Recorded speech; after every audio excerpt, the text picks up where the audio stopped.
একটা বিশ্বাসঘাতকতা, সকাল হলো, ফুলটি হাত থেকে ঝরে পড়ে গেল।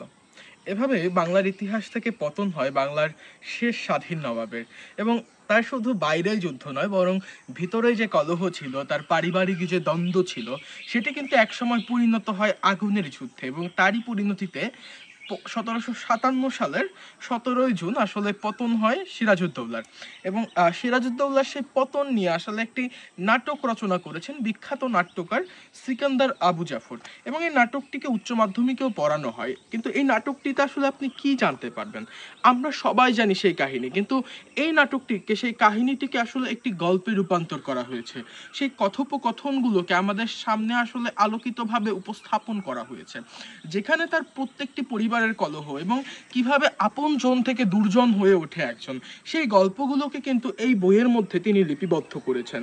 যেভাবে তার খালা ঘসিটি বেগম ইংরেজদের সাথে হাত মিলায়, কিংবা তার পিতার পোষ্যপুত্র হিসেবে যে ছিল মোহাম্মদ বেগ, তার হাতে যেভাবে সিরাজের মৃত্যু হয়।